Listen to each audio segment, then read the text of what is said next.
we'd like to kind of start off about maybe just hearing from each of you about why you guys have chosen to go to Canada. Mark? Well, I guess it was on my heart for last year, and I really probably should have signed up for it at the time, but just waiting for the right moment, which probably would never come unless you just say, I just need to jump in, kind of use your metaphor there about jumping in. So, and I thought that it would be a great opportunity. It's not overseas, long distance. I really couldn't do more than a week, so I think it fit all my roles. I love to be with kids and be able to teach. I think the atmosphere of the track and field is great because, you know, kind of a physical activity with the spiritual lessons, I think are kind of a good mesh tying together. Yeah. So I think it'd be great. You know, I heard a lot of great things about it, and I got encouragement from a lot of people from this church to go. So maybe pressured in, but it's good pressure. That's excellent. Courtney, how about you?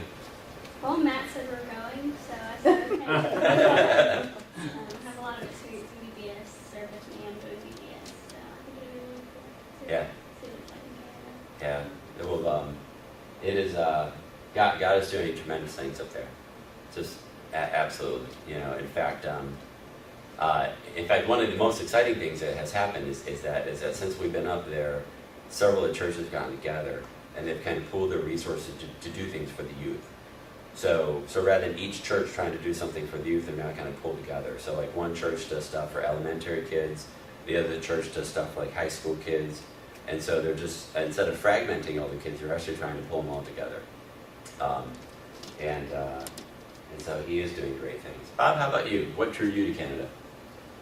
Well, I'd say it's a little similar to what Mark said. I think about 2 years ago, I was fairly new to the church. I read through the mission offerings and said maybe we ought to do that sometime. And then last year, I kind of did the same thing and read through the offerings and came to a couple of meetings about Canada. But we had a child graduating from high school and it just seemed a little complicated and I couldn't get everybody on the same page.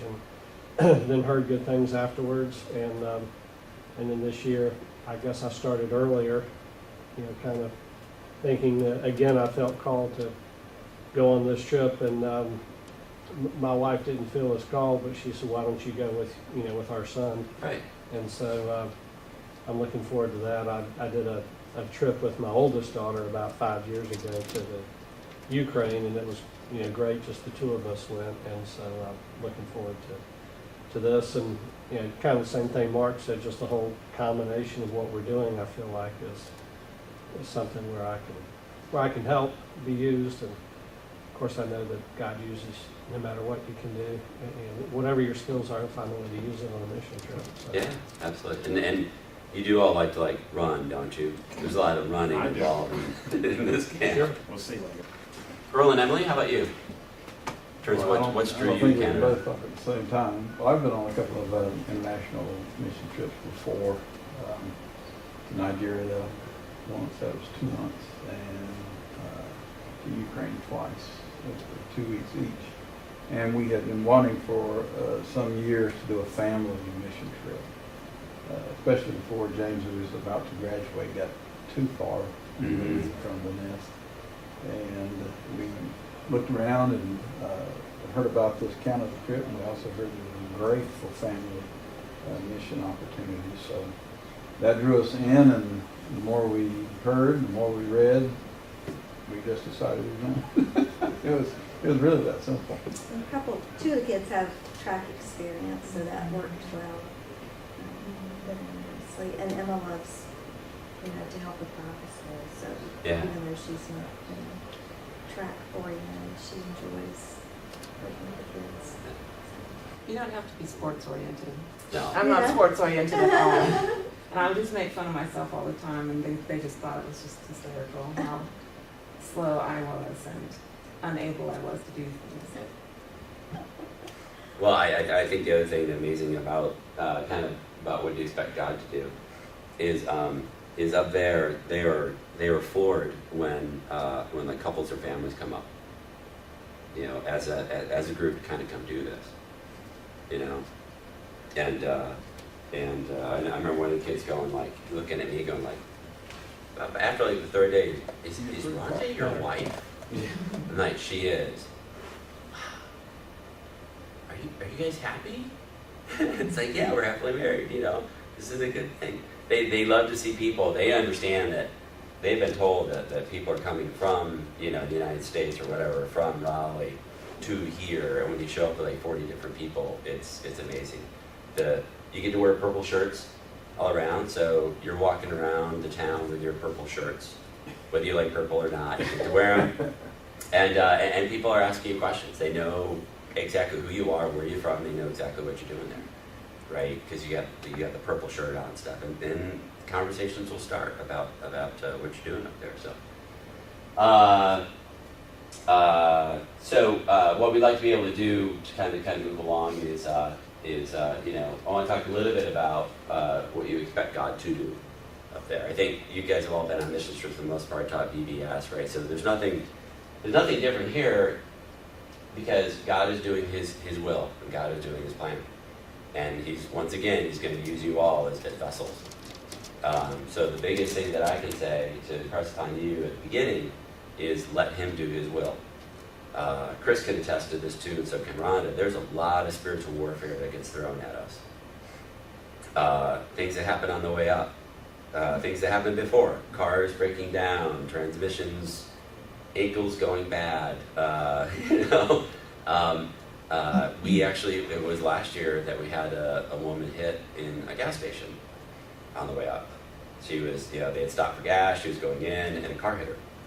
I mean, there are lots of things that get thrown in your path, whether it's family issues that occur. You know, the Weibles will tell you that Robbie went up, I forget if it was last year or the year before, and he sat in the van with a blanket or something over his head almost the entire time. He did not want to go. You know, he had a fantastic time once he got there. You know, so God will do His work, and there are kids there who will be new to camp, who are biblically illiterate, or who go to maybe more of a New Age church, and so they'll be hearing things that they just don't completely understand in terms of what's being taught. There'll be kids there who have been to this camp probably for 4 or 5 years, and they've accepted, you know, Christ, and they're more than willing to talk about it. So you'll have a very wide range of kids. Do you know if we have a final count or a rough count? They can't do 150 because of the previous week's time. They're not at that number yet. So in your packet, I think you have kind of like the Huddle Coach packet in here. I do want to go over just briefly. The first couple of pages give you an explanation of what all the different roles are up there. From what we know today, who's doing what different roles, etc. But I do want to cover off the Huddle Coach role, which is on page 1, which for the most part would be what you guys are doing. And so, you know, Rhonda makes a statement that if you've done VBS here, it's a combination of a VBS guide and VBS teacher. You are with them from 8 o'clock in the morning to roughly 5 o'clock at night, non-stop. So, first of all, it's important to get rest at night. It'll wear you out. Second is that you do. You have control of them in terms of them being with you and your assistant from the time when the opening assembly starts, the time when you go to a Bible session for a half hour, and then you guide them around. You guide them out in the field as they move from station to station to station. You guide them to snacks. You guide them to memory. You guide them to memory music. You guide them to crafts, right? So you're literally just with them all the time. Versus I think the way that Bailey maybe does theirs there's a guide that takes them around, but you have one station, right? You just do, you know, one kind of thing. So you do, you know, the day before the huddle group members or campers arrive, you do prepare your group's area. It'll be different this year. And actually, to tell you the truth, it's always probably one of the biggest challenges that ends up being a non-event. For the 3 years that we went up, we were always kind of concerned about where we would have our classrooms. And so a couple of the years, we were actually kind of in the corners of that assembly area that you saw. We kind of had a corner up there, right? Last year, we were in a hallway where Rhonda was at one end and I was at the other end, because they started to renovate the school. And I talked really loud, so my voice carried all the way down the end and perpetually just distracted the kids down there.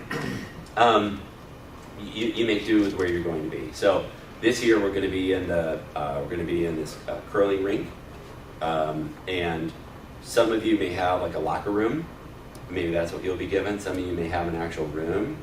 Most people are going to have some corner or some portion of that rink. So you'll probably have one wall, right? And the kids will be sitting on concrete. And there may be visually, it may be very distracting, right, for the kids, because there's another group right over here, another one over here, whatever. Yeah, well, you might also possibly be in a tent outside, and there's more details on this further on into the presentation. Yep. So we can talk about it in detail now, or we can talk about it later. No, we'll get into that a little bit later. Okay. So, but you'll prepare your area, so you'll hang things up, and we'll talk a little bit. We have a disc for you guys that has a lot of materials. If you want to print out some visuals and that type of stuff. But, these kids will come in, they're going to be mostly sleepy or really hyper, kind of coming in. Some are wound up because they're really excited to be there. Some are just, typical kids, right? They're just kind of dragging on their way in. They may not have had breakfast or whatever it was. But you greet them with a smile and a hug, like always. You kind of get them inspired a little bit. And then you just kind of go through the day with them, leading as you go through. So other things to kind of remember is that the main purpose, of course, is their safety, etc. The other main purpose is that, if you look at the schedule during the day that we'll go through, you have about a half hour then to do a Bible lesson. And then it looks as though like the rest of the day is just moving them through all the different stations that they're going to go to.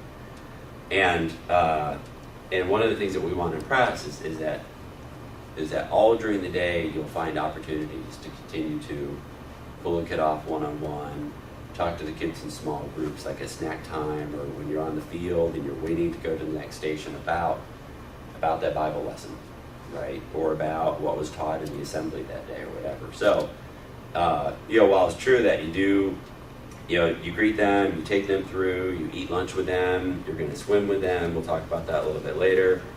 You're going to do all the music with them. So it's pretty important that you sing, because I guarantee you that if you don't sing, they're not going to sing. If you don't do the hand motions, they're not going to do the hand motions, right? So, part of your job is escort, but the other part of the job is all throughout the day, just try to find time to keep going with these kids and keep talking to them a little bit about the Bible lesson, or again, what was taught in assembly, etc. You will have assistants, and the assistants will get their training on the 13th. The assistants will be taught that they are there to help you. So they're not to kind of wander off and go chat with other assistants. They are there to be with you, to help, take kids to the bathroom, to help you if you need something, like if you need supplies or something, they can go and go get your stuff for you. We are expecting that these kids, the assistants, also know the Bible lessons, they know the Bible stories, and that they're prepared to help you teach if you want that to happen. I did that quite a bit with my assistants. I think the kids, the boys that I had, were pretty enthralled when they saw the younger guys also sitting down to read part of the Bible or to teach or to talk to them about it. The huddle coach assistants will also be told as well that they are part of this. Kids will have questions. Kids will have questions about God, about Jesus, about the Holy Spirit. As you look at your packets about what's going to be taught, they'll have lots of different questions. There are some very deep subjects that are going to be broached in this training, or this VBS. So we prepare the huddle coach assistants to be able to answer some of those questions, or be prepared to sit with the kids and talk to them about that as well. So they are there to kind of serve you, and we'll make sure that they do that. So. I have a question about teaching the Bible. Is there a certain Bible version that everybody needs to be using? I think the answer is no. I think that the way that they've done this is that any particular version will Yeah. work. The curriculum's using the Holman CSB, and we've purchased these that the kids will be given at the end of VBS, and these are just New Testaments.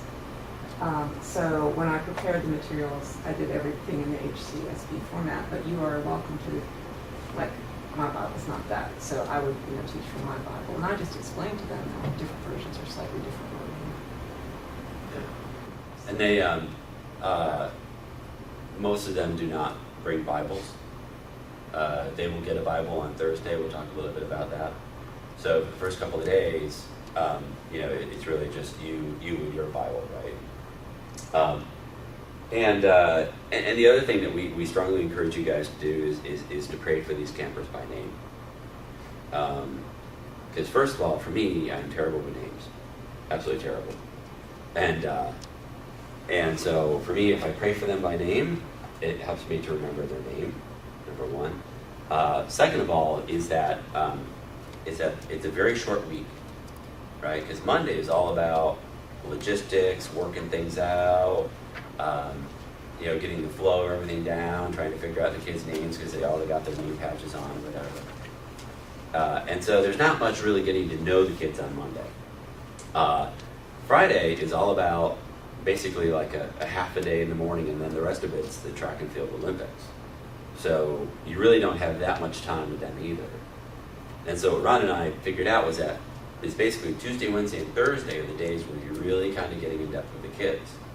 And that time flies. I think like the first year that we were up there, it was Wednesday already, and Jeff, I guess it was Jeff who was up there, did the invitation. There were a few kids who raised their hand or whatever it was. And you went home that night and you're like, wow, I really only have like a day left, right, to talk to these kids, to get them to open up, to see, kind of where they are, right, with their decision about Christ, or where they're thinking, in terms of just what they know or don't know, or questions, because Friday's basically gone. So really, I think, pray for the kids individually, pray for your stamina as you go throughout the day. It'll be a really big, very big thing to do. So, what else have the assistants been told? There's a detailed sheet in your packet. If you just want to, you don't have to look through it all today, but it's page 5 of the training packet. Yes, the youth have been given some house rules, but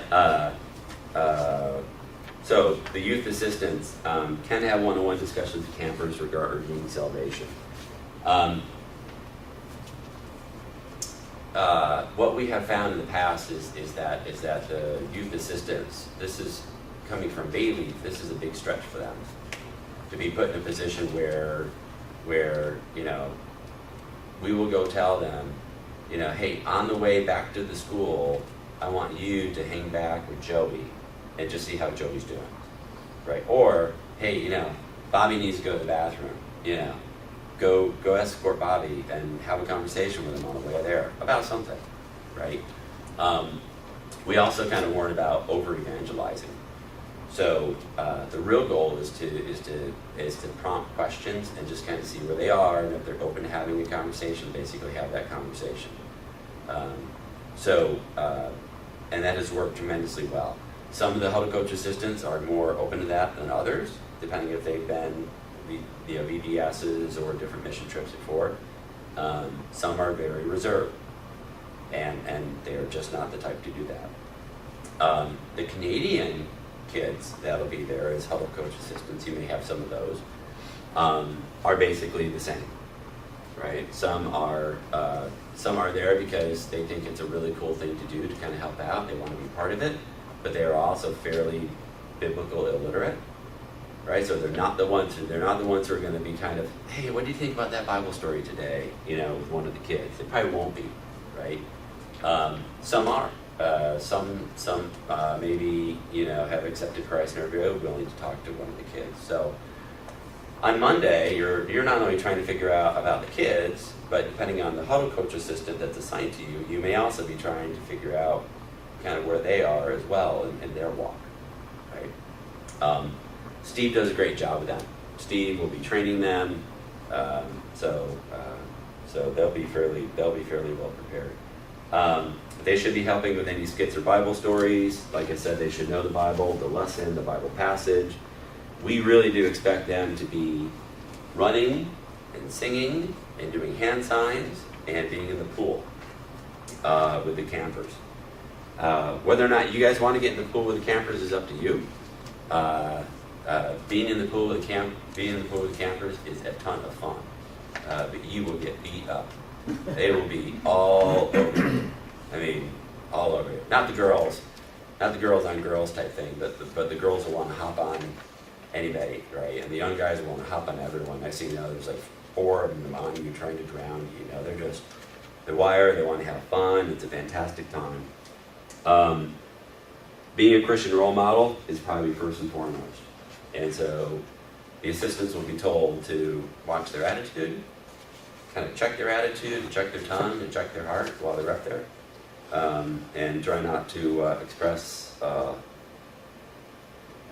negativity would be the best way to approach that. They're also going to be helping with crafts. We want them sitting at the tables doing the crafts with the kids. So if you're building, we built some very fun stuff kind of in the past. Like the bookmarks with the different colors for the colored Bible. Yep. Don't let your huddle coach assistant hang out on the side talking to other huddle coach assistants. We want them at the table, like doing stuff with the kids. And the rest of this is you guys can kind of read through. We really do encourage the huddle coach assistants as well as yourselves to carry, in essence what we call that marked up Bible, especially the huddle coach assistants. Which is where you start. Basically, it's the Roman roads, right? You start with John 3:16. At the bottom, you basically have Romans 3:23 is the next one you go to, et cetera, right? Because in an instant, you can really lead a kid to Christ if he or she is willing. And then we also have tracks that we'll have as well. So layout of the week. Sunday, I think everyone gets up there Saturday or Sunday, depending on if you're driving up yourself or pulling, etc. On Sunday, you'll be assigned to church to go to worship with that church. We then gather at one of the churches for luncheon. We have training which will be given. So we'll be given training in terms of certain aspects like how we will handle washrooms, because we can't call them bathrooms, they're washrooms. How we handle kids going to the washroom, how we handle locker setup. We'll be given certain training that they will instruct us in terms of dealing with kids up there. And then you basically go over. You'll have an opportunity to set up at the curling rink. It's not that much time to do so. So, as you decide to kind of prepare materials, like, I want to hang a picture, just kind of have that somewhat thought out or things printed out in advance so you can spend this little time kind of setting up, because you really won't have that much time. And then we do pool training. So we all go over the pool, and the people at the pool will tell us exactly, what we can and cannot do in the pool. So the rules and the regulations. And it is fortunate that the pool will be set up. So come Monday bright and early, 8 o'clock, all the chaos begins, right? Because the registration will happen. And in prior years in the high school, registration would happen. The huddle coach assistant would bring the kids back to you. There's this open area, the lobby area right in front of the assembly with lockers. So you'd be there, the huddle coach assistant would bring the kids back to you. It was fairly well organized, and then you all went into the assembly area. Now everything's going to be in a curling rink. And so depending on how it gets set up, it'll be a matter of Monday morning could just be, again, kind of getting to know your kids, working through the logistics of the day, and again, just kind of figuring out where they are in terms of their decision about Christ. Tuesday, a good day, continue to talk to them as a group, one-on-one. Again, there'll be lots of opportunities. Sometimes you'll be waiting to move to another station. Like, oh, I just did long jump and now I gotta go with hurdles, but the other team is there in hurdles, so I have to wait. Have the kids sit down. It's a great 2 or 3 minute opportunity, right, to kind of talk to them. Snack time is another great opportunity to talk to them as well as you go through that thing. And it's not just always about the Bible story. They want to know who you are. In order for them to get comfortable with you, it's a good opportunity to say, yeah, I'm up here with my family and I brought my 3 or 4 kids, or I've been on different mission trips. I've been to the Ukraine. I guarantee you that their eyes will light up and they'll want to know what that's all about, right? So it's just a good opportunity to have them get to know you as well. Wednesday, I don't know who will do it, but during the midday session, the opportunity to accept Christ will be given. And what we basically say is absolutely have one eye open, right? Because you really do want to know in your group who raised their hand, And I have a great story about a kid named Malcolm who raised his hand. I think he raised his hand every year, type thing, And so he came up to me. We've been up there for 3 years. This is like the second year he came up and he said, "Mr. Churchill, I raised my hand." I said, "Yeah, Malcolm, that's really cool. I did it last year too." Well, Malcolm, as soon as, so we had a little conversation about what it means to accept Christ, and if you were sincere with it, you don't have to do it again. So I went home kind of praying, or went back to the hotel room praying, was it real? Was it not real? Was he sincere? Was he not sincere?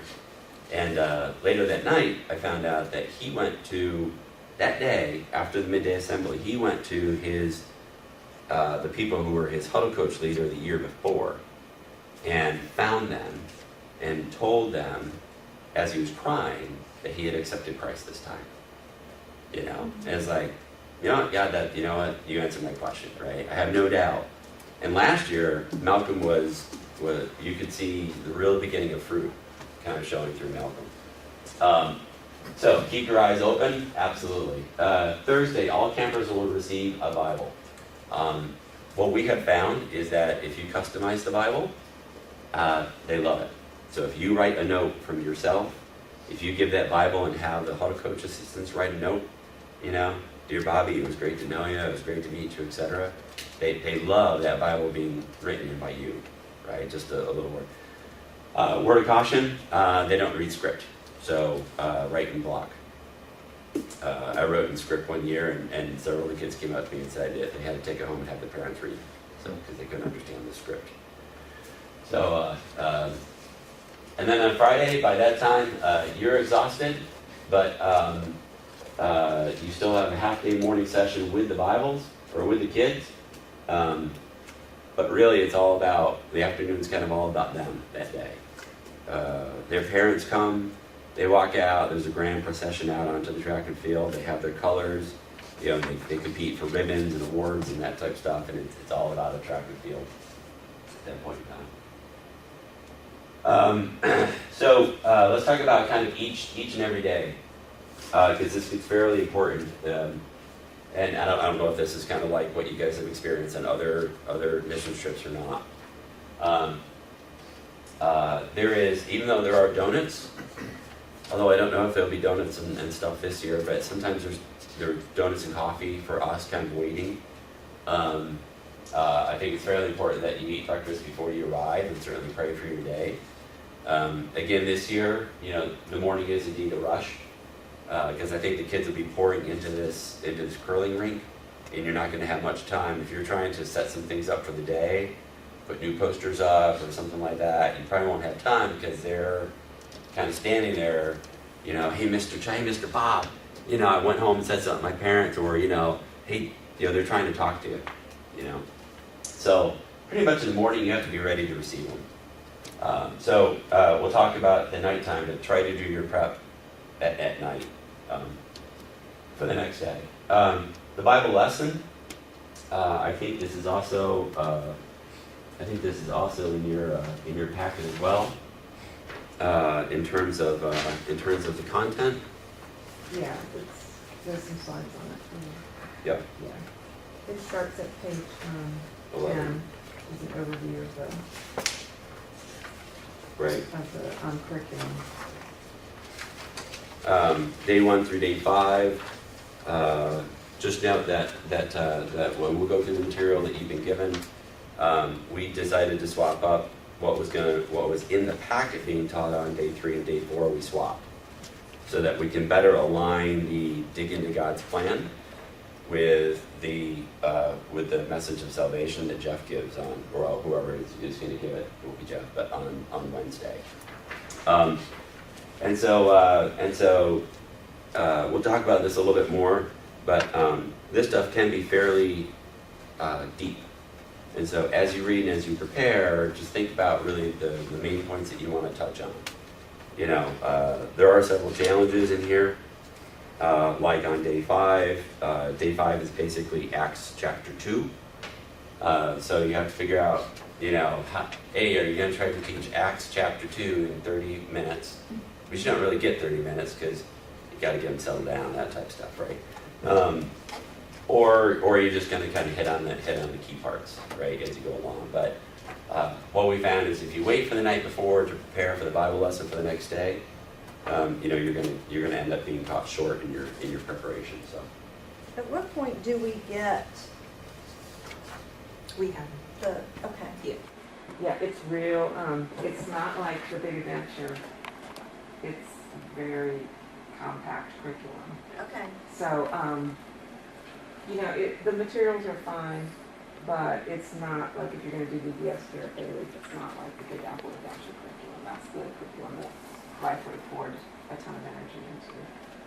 So this is going to give you a skeleton of the lesson, and you're going to want, as Chuck was saying, you're going to want whatever God is revealing to you to really focus on regarding that lesson. That's what you're going to want to take into. And will there be like posters or anything that we can use? We were told to go very light on decorations since they did not even know what kind of facilities you were Right. going to have. Heard about that. So there's discs in your folders of clip art and some visuals that I prepared that you can print out. Okay. If you're in a tent, I don't know if it's going to hang up on the walls very well, but what I've suggested is that for someone who's driving, that we put some of those cardboard trifold things in, because it won't fit in a suitcase. But if you have your things printed out and in your suitcase, that won't add that much weight to your suitcase. And then if there's some trifolds, the Walmart up there is not stocked like the Walmarts here. While we're So, driving. yeah, so you could put the trifolds in your car, and then you could just use tap to put that up on, you know, to have your visuals for each lesson each day. The other thing I've used a lot is crepe paper. They love crepe paper, and it doesn't add any weight to your luggage, and they just put it up everywhere just to decorate their space. Oh, okay. The kids love it. Okay. The little rolls. you're Yeah. talking about. Yeah. Stuff like And the other thing that we that. found, We'll get this your stuff to you too. Okay.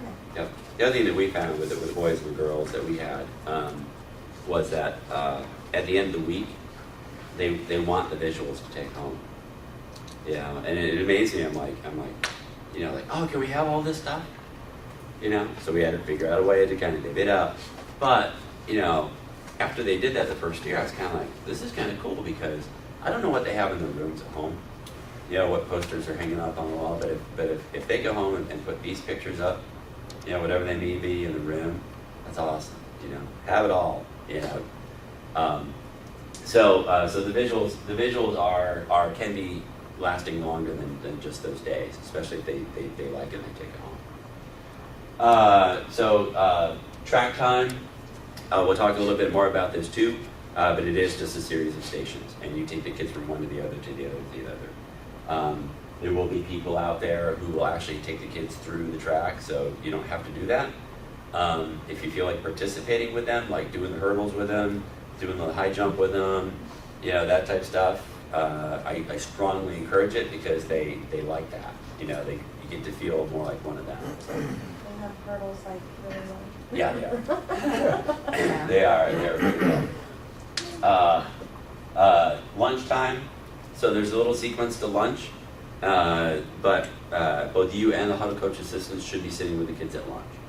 So typically what will happen is the kids will go to their lockers or wherever they store their stuff, they get their lunch, they bring it in, you sit with them while the huddle coach assistant goes to get their food. So they will feed us separately from the kids, right? So we have lunch always ready for us.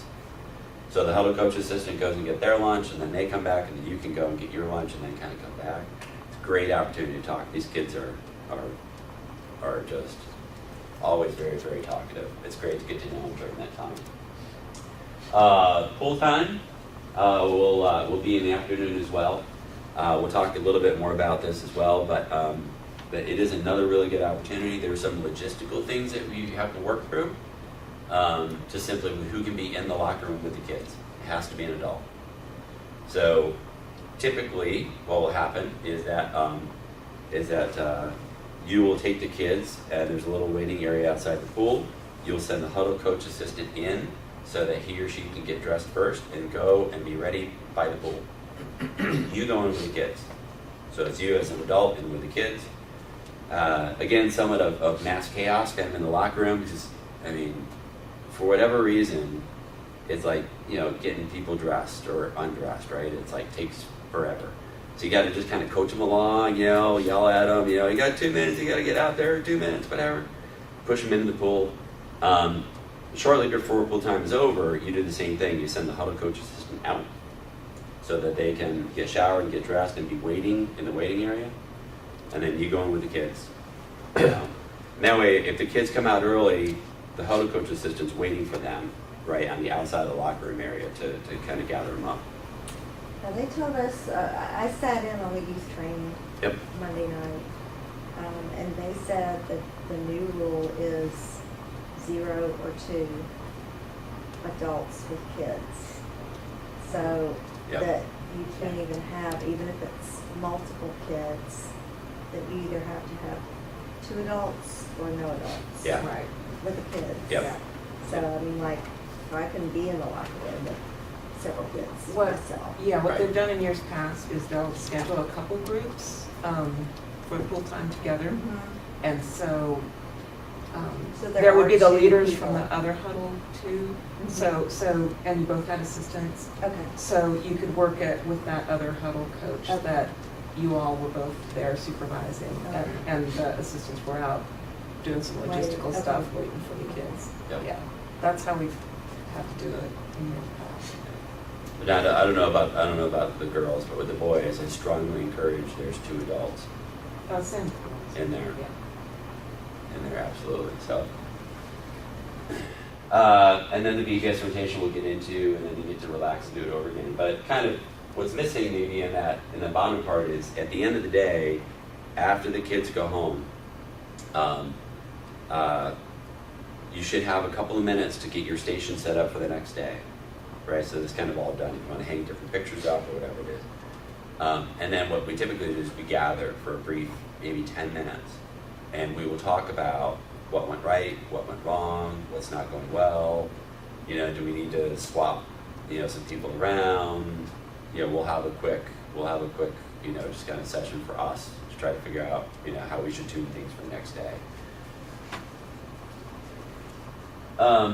We talked about this a little bit as we went through kind of the lay of the land in terms of the curling club. In your, let me see, page 8 has a picture of the track and field. And we'll talk about the schedule a little bit more in a second, but basically the high school sits here, and the track and field is right behind it. The curling club is basically right over here. So it's actually all visually kind of within view or so. So it's a very short trip from the curling club over to the track and field. And they will tell you, you'll figure it out, but they will tell you in terms of the layout of things. This is pretty much the way it's usually laid out, with high jump, snack and first aid usually set up over here. relays, sprints, hurdles are right across the grass. Game time, you got lawn jump. Over here is discus and shot put. So it's really not too bad to kind of go back and forth. We have to be wary of is if it's really hot outside, just to keep the kids as always kind of hydrated, try to find them some shade.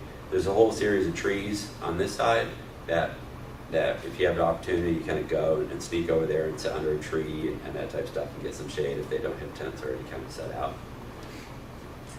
And so literally, and the pool's inside the high school, so it's all contained kind of within one particular area. There are washrooms around all the facilities, and people will kind of point them out. They're in the swimming pool area, they're in the curling club, and then also there's a separate facility right by the track and field. So again, you can watch the kids as they go up to the washroom. Always try to go in pairs. Always have them go in pairs, or always send an assistant with them, a huddle coach assistant with them. Yeah, and when Shireen does training on the Sunday at the luncheon, she'll give the latest and greatest specifications for all that. Yep. Absolutely.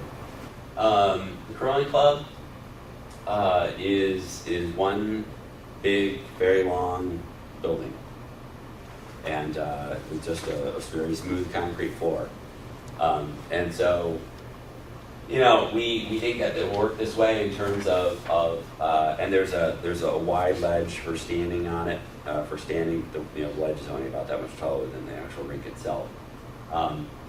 But play this by ear, right? I'm sure things may even change once you get up there. Maybe even the way that you do it on Monday may not be the way you do it on Tuesday, right? Someone will figure out a better way to do it. So, but there's going to be a place for the kids to store their stuff, for you to store your stuff. Like I said, for the most part, you'll probably be given some part of the rink as your area, and it could be a challenge to get the kids to focus on you, right, versus what's around them.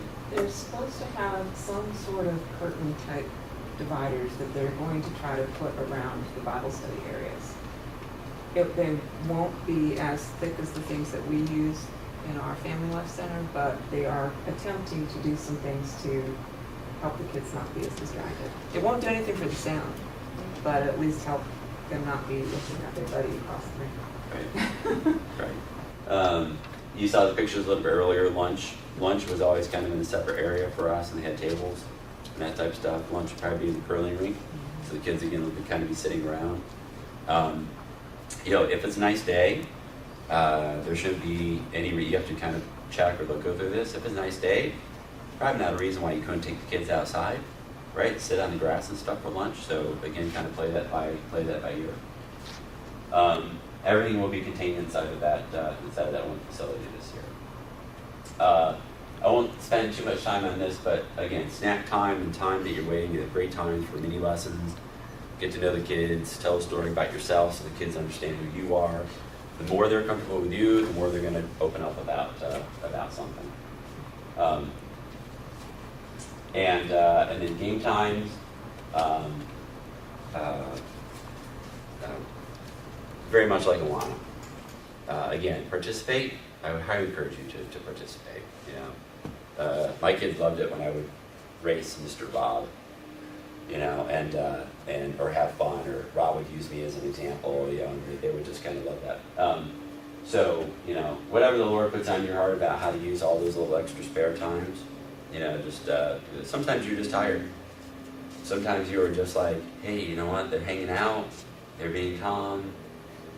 5 minutes, I'll just take a little catch up myself, right? A little refresh of myself. It's a nice day, it's a warm breeze, it's really good. That's okay too, as well. But for the most part, try to keep it going.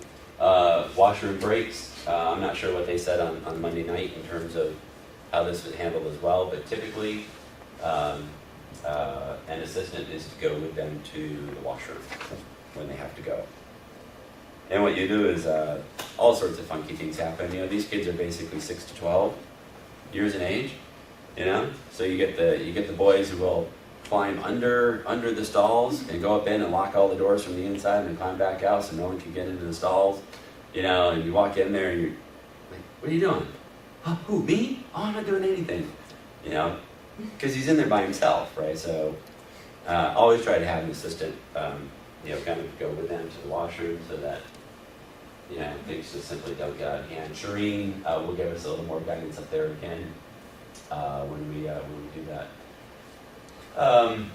The locker room situation, I think we just kind of we talked about in terms of, I guess, 2 or none. I would strongly advise 2 if you can work it out. The overview and prep. So as Rhonda said, you'll be using these leader packets. And again, leader packets go day 1 through 5. We swapped day 3 and 4 around.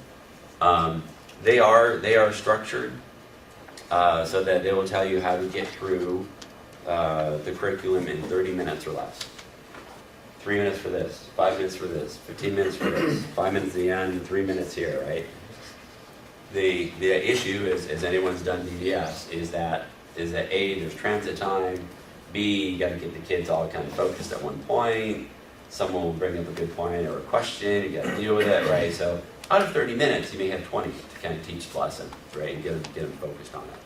But through the leader packet, they do give you a couple of good ideas in terms of maybe how to get the kids to remember it, you know, how to get the kids to kind of get engaged.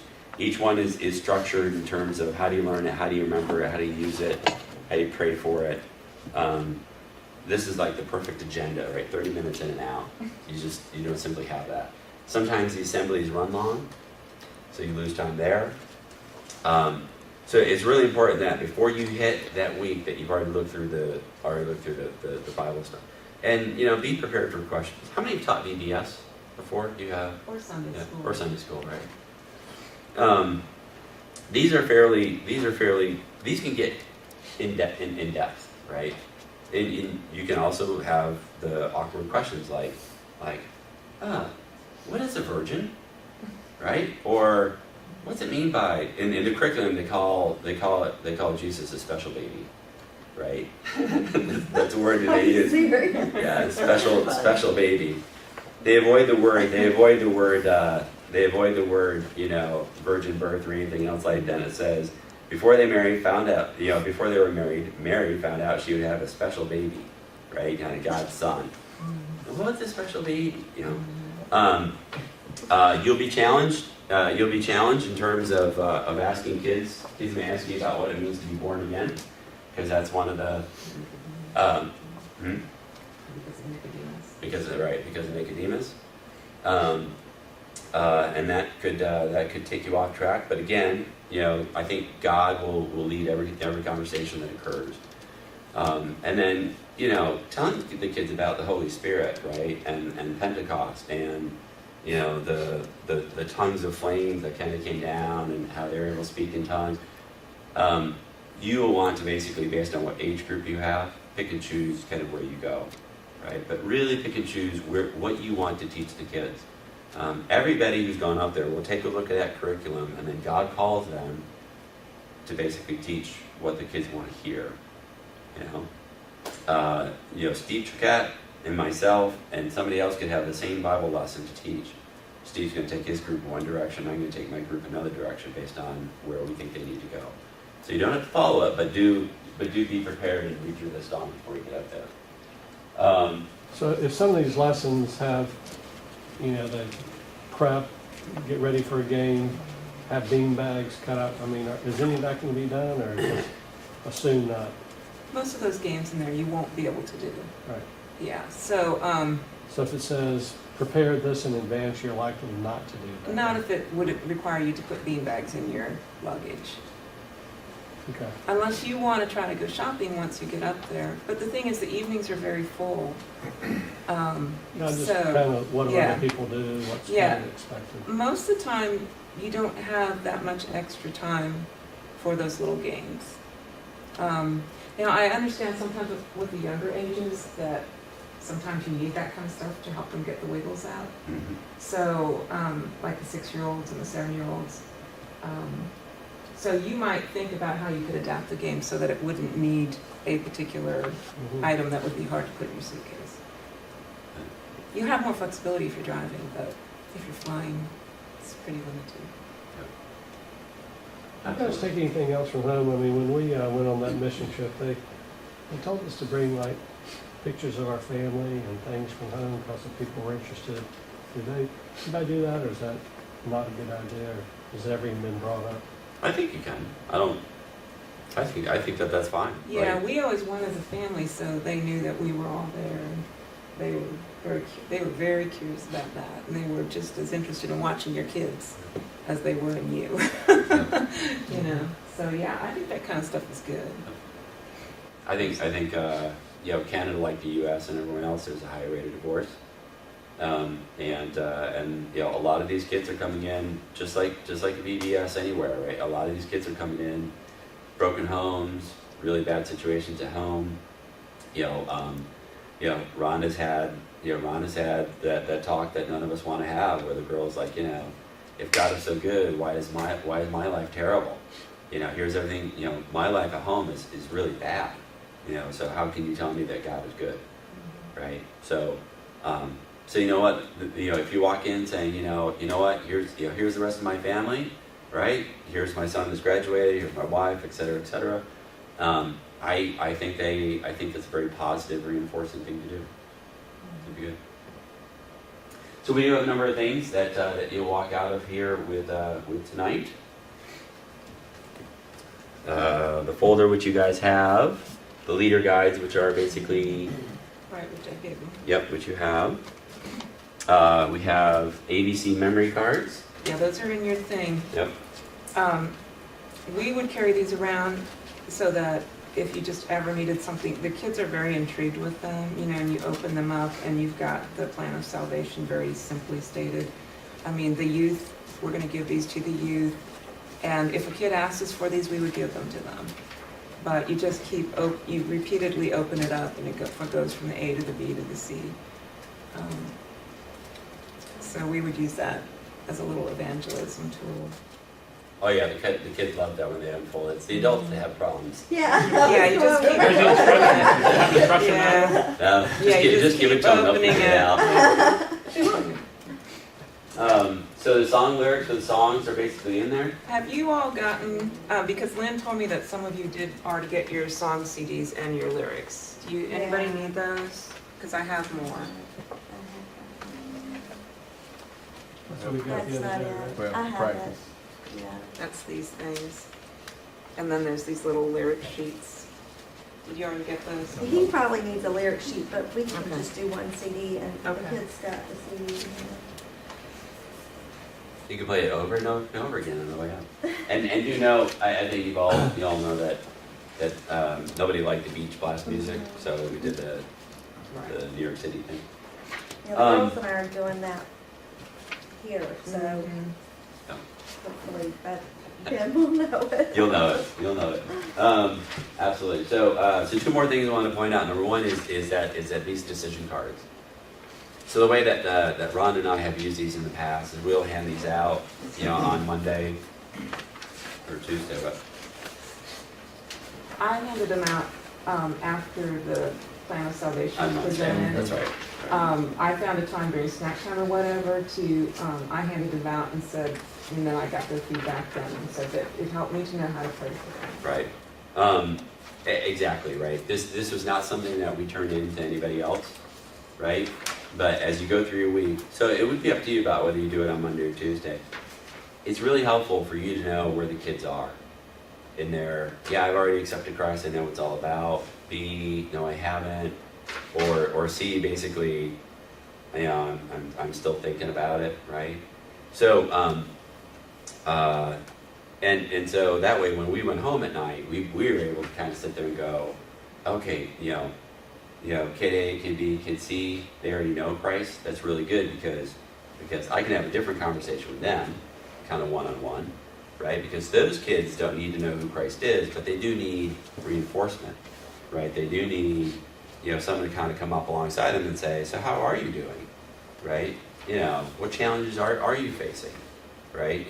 Are you teased as a Christian, right? How are you? I mean, they need kind of help. You need to help them kind of along their walk, right, with the Lord. versus, kind of saying, I'm going to go through VBS again, but, I've already accepted Christ, right? If you know, and your VBS leader comes up and starts talking to you a little bit more in depth, right? I think it makes all the difference in the world. Versus basically, they're the kids who haven't accepted, Christ yet. So it gives you a flavor for who you have in your class. So the earlier you can do that, the better. Wednesday is a great opportune time to kind of hand that out. And again, just reinforce the kids. This is just between you and them, right? It doesn't get handed up to anybody else. So. Well, the directors will ask you at the end of the week for who you know in your group that accepted Christ that week. So they do want the names of the kids. So you'll have to jot a note to yourself to hand that in at the end of the week. Do you suggest handing these out on an individual basis when you're talking one-on-one with somebody, as opposed to a group at snack time? Well, what I did was, I did it as a group. I basically said, you know what, everyone have a pencil, kind of go in, just fold this up, and just, come on, give it to me. It takes less than a minute for the kids to do that. So, and then you just kind of move right along with the lesson.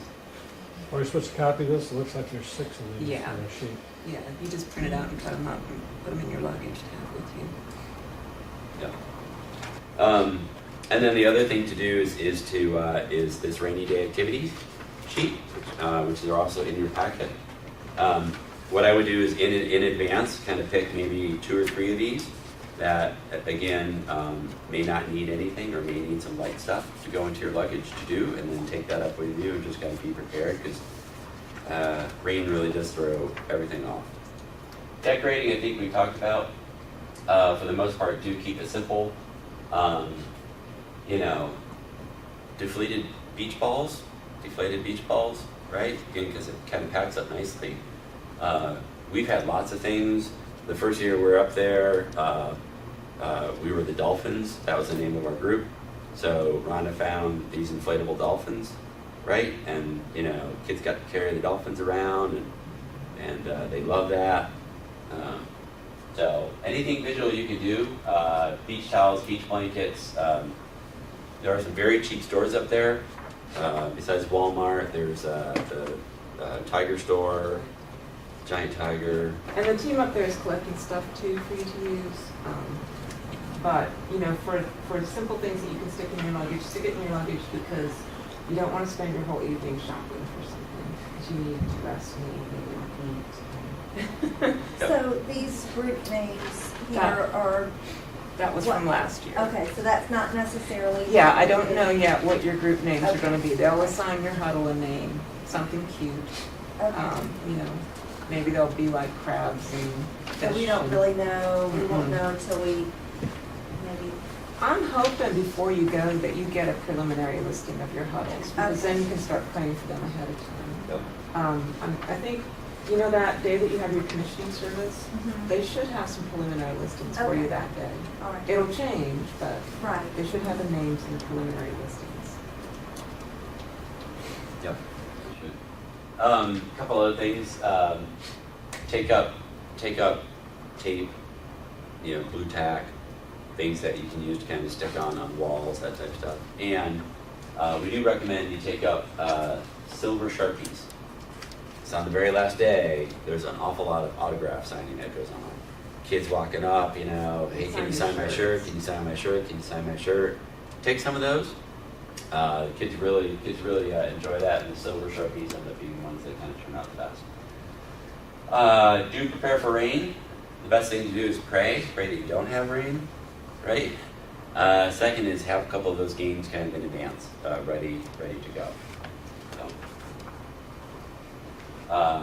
the ADCs, again, I think that there's probably 2 things in here. Number one is especially for kids up there, again, are fairly, most of them will be fairly biblical illiterate. So the ABCs are just, the simple way to kind of reinforce with them, really what it means to repent, right? And trust me, many of them probably haven't had that conversation about what sin is, right? So you're kind of starting from scratch, right? So yes, I sin and I do need to repent. That's a message that many of them may not get past. right, at all. So we do have the tracks.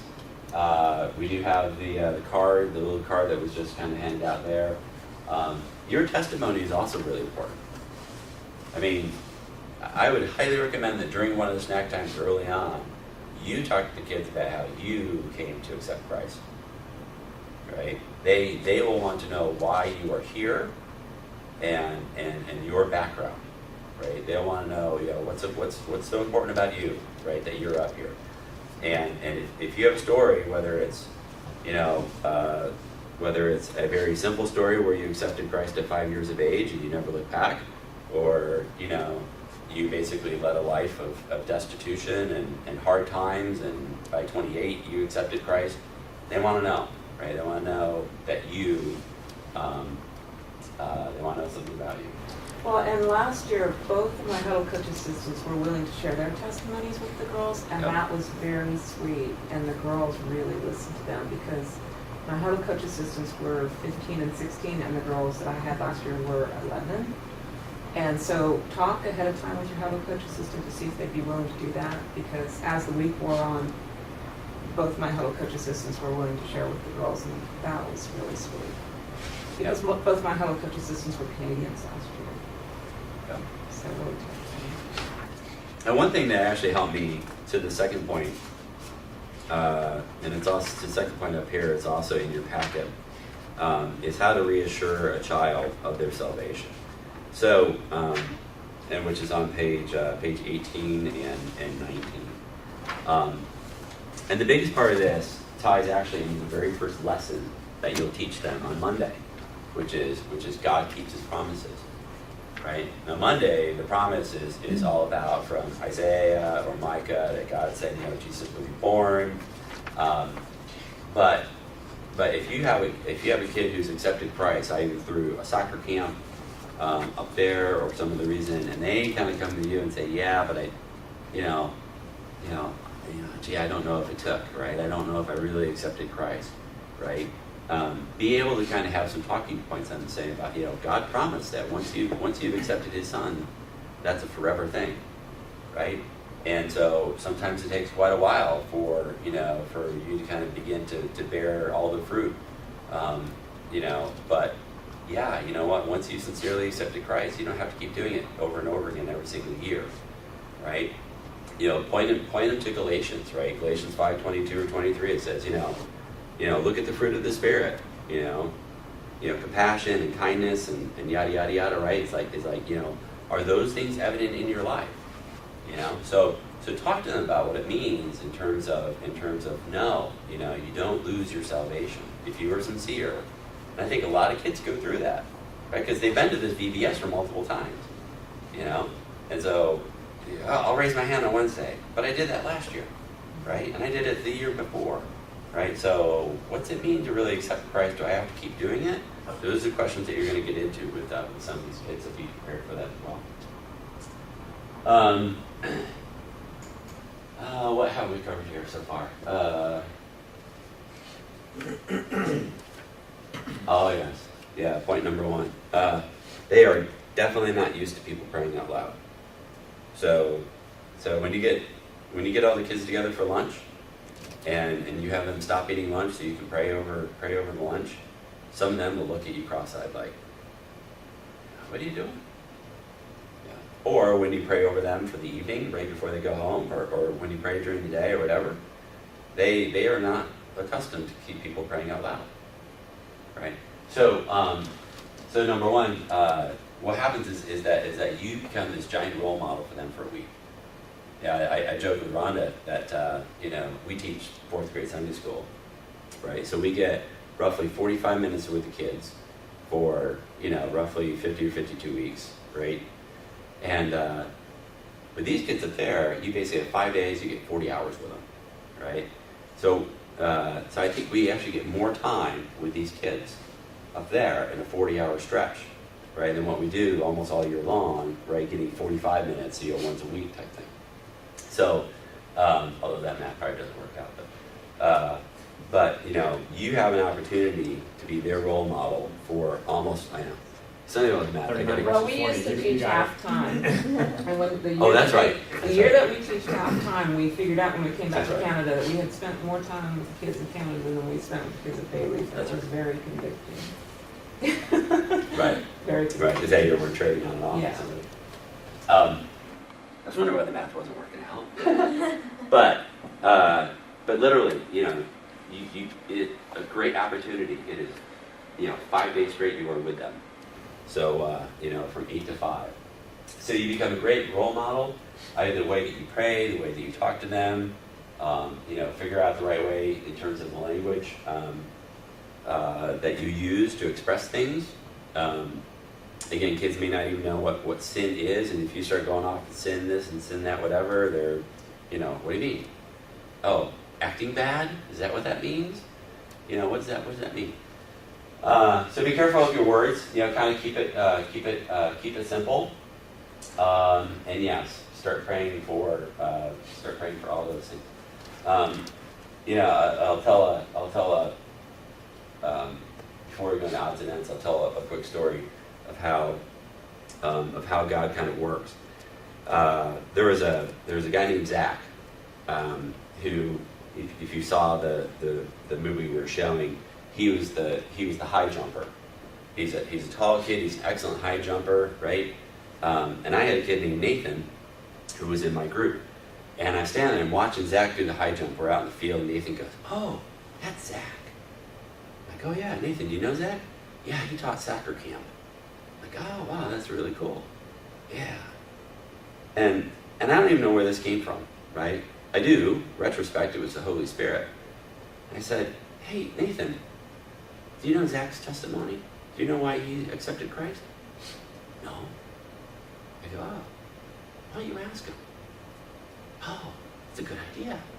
Because he already knew Zach. I guess they had already buddied during soccer camp. I didn't know Zach. I never actually talked to Zach before. So that day at lunch, I went and found Zach. I said, introduced myself. I said, "Hey, do you know Nathan?" "Yeah, great kid." I go, "He's going to come and ask you about your testimony." I go, "So maybe during pool time." "Okay." So during pool time, right, I look over and Zach's over. "Nathan, why don't you go swim over Zach? Ask him." Nathan goes over. They're sitting on the side of the pool, and then they get up and they go in the locker room. And my gut feel says they should not be in the locker room together, right? Because he's not an adult, right? And that's a kid. So I just sat there. I decided I would give them roughly 3 minutes or whatever, right? And when they came out, they were both beaming. I mean, there was just light in their eye. They're beaming when they came out, And Zach had shared his testimony, and Zach pulled out a track that we had, walked Nathan through it, and Nathan accepted Christ. And Nathan's a great kid, so is Zach. Through all of this, look for where God is working. Even if it seems counter to your intuitiveness, look for where He's working. Lots of things happen up there like that.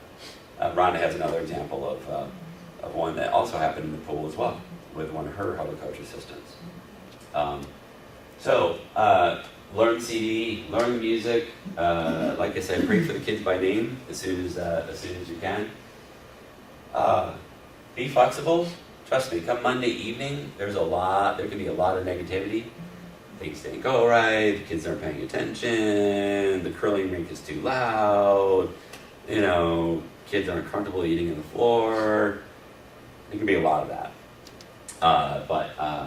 Kind of look past it. Remember, the reason why you're there is because these are very delicate souls that you're trying to point in the right direction. So do recycle. Worst thing you can do is drop a plastic bottle in a garbage can. Even the kids will come and tell you to go get it out of the garbage can.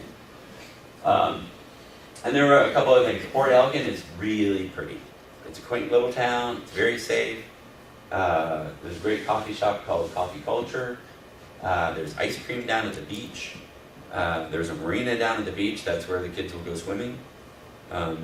So if you're willing to risk the Polar Bear Club thing, you can jump in with them. And they go to the beach, some of them every night. And so if you go down to the beach, you're likely to see campers. down there, which is kind of cool. And they love that. They love seeing you in their town. They love seeing you everywhere in their town. Yep. So it's pretty neat. It is very neat. And wear your purple shirts. So,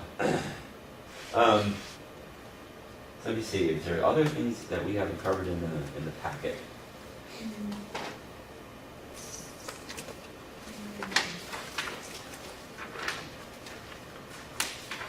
Let me see, the huddle to coach assistance. This is a sample. Steve Choquette has put together what I think is maybe a better example of what's going to happen. I think you have them in your. Yeah, that's in your pack too. Yep. This is all very likely to change. So, the things during the day don't change. And actually, to tell you the truth, one of the really neat things that happens is on Wednesday night. On Wednesday night, you have this. I think it's Wednesday night. This P&W, this praise and worship at the Port of Fellowship. And it's really cool because, somebody will play music and no one will get up. And then what will happen is that some little 8-year-old kid will get up, go up to the microphone and tell something that's happened that week. And then everyone kind of pours up and starts telling stories about the really cool things that are happening, right, where God is kind of working. And it's always pretty awesome. But again, this is just an example of the rotational schedule that you kind of get into.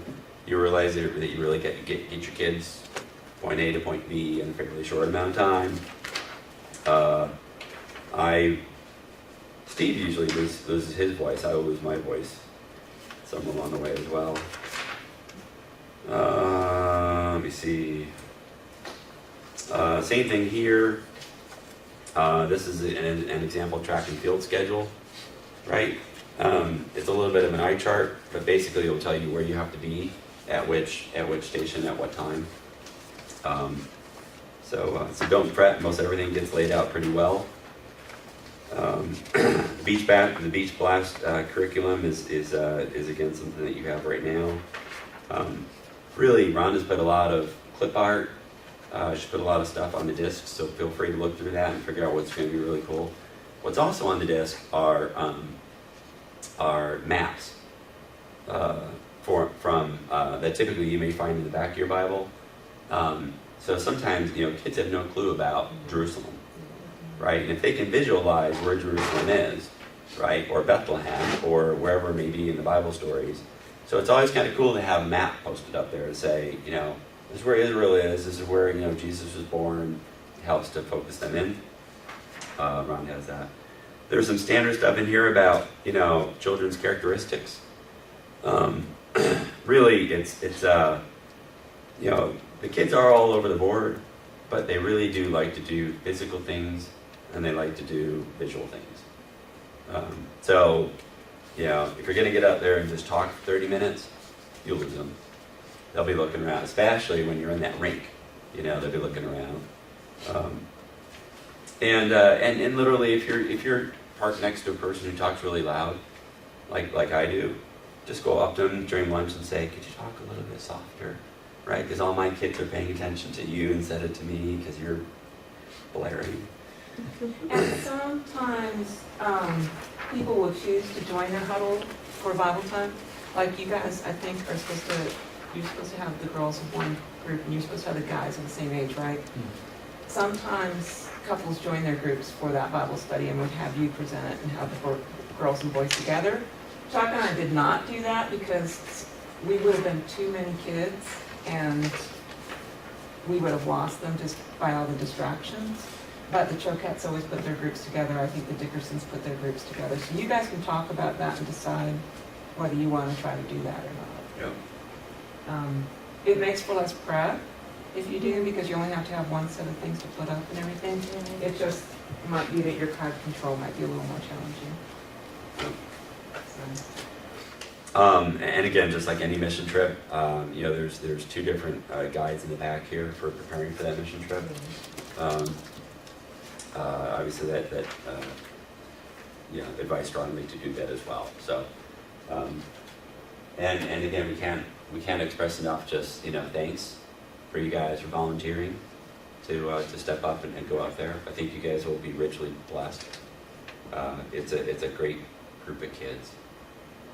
It really is. It's a great opportunity to be kind of salt and light up there because the other thing about that town is that it's a resort town. And so during the summer, what happens is a lot of kids will come in and stay with their grandparents or that type of stuff. So there's a lot of kids that are out of town. The population of the town grows. So the churches up there can't handle, a really big VBS by themselves. So you really get kids that are not just from Port Algo, but they're from other places. And either, one of the parents lives there or their grandparents lives there and they're there. So you're reaching more than Port Elgin. You're reaching all the surrounding communities as well, as you teach these kids. Anything else you want to cover? I would just say, just be really aware of spiritual warfare, going up there and serving as a family. It's very easy to fall into the trap of negativity and to have a lot of family conflict going on, which will just wear you down and get you totally distracted. There's also times when a lot of team conflict will start going on, and we're just people and we just feed into it without even thinking about it. So if that starts happening, just really just take a time out and understand who's stirring it up and pray against it, and it will settle down. But that has happened to us every year that we've been up there. There's been things that just start stirring up, typically on Monday, and unless you're real proactive about it, it'll just throw out of control and just pull you right down. It's just part of the whole experience. Because somewhere in the middle there, you're also doing some shopping for yourself, Yeah. right? You're also doing this laundry thing, Yeah. right? That's kind of going on at the same time, Yeah. or Your kids want to go to two different places at one time and you have one car. Yep. Yeah. Yep. Shit stuff. The other thing is if you are a vegetarian, the meals are very heavy meat. And so you have to kind of come up with a strategy as to what you're going to do. I don't know if you have those issues in your families or not, but there's a lot of beef served. And so if you've got a person in your family who's not a big beef eater, you got to talk to someone ahead of time to kind of figure out what are some options that your person is going to eat, and maybe purchase some things yourself and have it there at the curling club in a fridge. Otherwise, they're going to be stuck eating a lot of beef. Which wasn't an issue for us, but we've been on the trip with people that were like vegetarians, and they were very challenged. I'm not a vegetarian, but I love beef. Yeah. But I can eat it. Or like Yeah. beef. Yeah. I mean, They'll be happy. they do serve a lot of fruit and vegetables too, but it's Yeah. just the meats that they serve. Take Yeah. it It's slow. fine, Yeah. yeah. I mean, I can eat anything from beef. Yeah. The other thing to note is that at the very end of the day, when you're really tired, it seems like that's the time when Steve, and we all love Steve will call the kids together at night, right? And Steve will challenge those kids, which is the best thing. He will sit there and challenge them to say, Evan, who did you talk to today about Christ? I didn't talk to anybody. Why not? You have 15 kids, right? He will challenge them to push themselves beyond their boundaries, to really step out and talk to other kids and that type of stuff. So that nighttime gathering with just the kids that Steve's run is actually really good for the kids. We all have to have patience, because it makes for pretty late. When you run the kids really late and then you get them up early and start them all over again, they get pretty worn out too. So it's exhausting, but very, very fruitful. So, dear Lord, thank you for this opportunity that you've given us this evening, just to go through, Lord, what we know about that week. But Lord, place on each and every person here, place on their hearts, Lord, what you want them to teach, Lord. Grant them your knowledge and wisdom and understanding about how to just work with kids, how to take your word, Lord, and implant it into their hearts. Lord, how to be patient and flexible, Lord, so that your will can be done. Lord, we just, we know that there's a harvest. We know that the workers are few. Lord, we know that each one of us, maybe we may be the one to plant something. Maybe we may just be the one to water. Maybe, Lord, that there's a child who's ready to step forward and accept Jesus as their Savior. Lord, let's just encourage everybody here, all the huddle coaches, all the workers, Lord, as they go through the preparation and through that week. Keep them safe, Lord, and allow them to feel your grace in their lives. In Jesus' name we pray. Amen. Well, email us with anything, other questions that you have.